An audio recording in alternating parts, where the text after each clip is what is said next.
Direction la Côte d'Azur pour le quintet de ce mercredi sur l'hippodrome de Cannes-sur-Mer. C'est le prix de grâce. Pour m'accompagner, Charlie Millepied. Bonjour Charlie. Bonjour à vous Guillaume, bonjour tout le monde. Charlie, de la famille Prodhomme a peut-être les clés de la course. Oui, c'est fort possible avec 3 partants en lice et avec des chevaux en très bonne forme, bien amenés certainement sur ce quintet.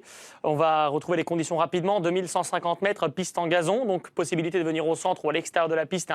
Elle a quand même été pas mal utilisée déjà depuis le début du meeting, donc pas d'attention portée au numéro de corde pour ma part. Et un joli plateau. On passe en revue tous les partants. Notez qu'il y a un non partant. C'est l'As Norwegianser. Alors on démarre au 2, Monsieur Xo qui a bien couru sur des quintets PSF. Il a déjà gagné sur le gazon.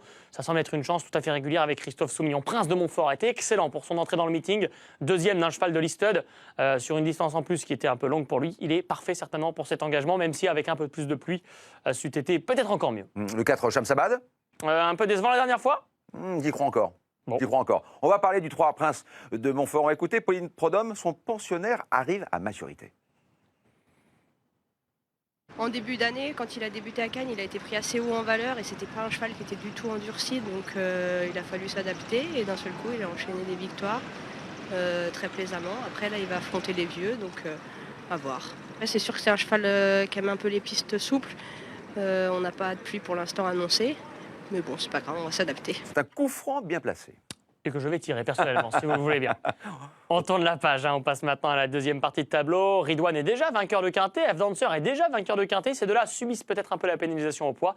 Attention à Rue des Irlandais, c'est peut-être ma petite trouvaille, on en reparle tout à l'heure. Into Face, le numéro 8 pour Christophe Escudère, depuis peu de temps d'ailleurs, vient de bien tirer son épingle du jeu dans un réclamé enlevé par Champ de Mars qui apparaît maintenant. Électron Libre, on retrouve des œillères classiques. Aiguière d'Argent est rallongé en distance, mais Pauline Prodhomme semble dire que le matin, ça pourrait donner satisfaction. Et puis Akio, en revanche, le 12, doit rassurer après quelques déconvenues récentes. Enfin, on termine avec Go With The Wind, très bien placé sur l'échelle des poids, certainement amené pour faire une grosse performance dans ce quintet. Donc évidemment, il sera sur beaucoup de tickets. Nation, régulier, qui court rapproché. Royal Rights pour un premier quintet.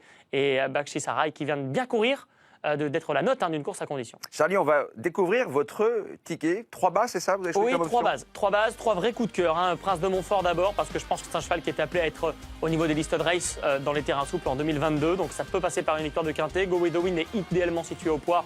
3-13, 13-3, ça se vaut. Le 7, Rue des Irlandais, je pense que sur ce tracé, avec cette distance-là, ça peut vraiment être un bel outsider en finissant vite son parcours. 5 associés, la ligne du réclamé 8-9. Et puis la très bonne note dernièrement de la course à condition, Bakshi Sarai, le numéro 16, attention. Vous êtes économe, 10 euros, vous avez un budget de 12. Magnifique. En flexi, 25%.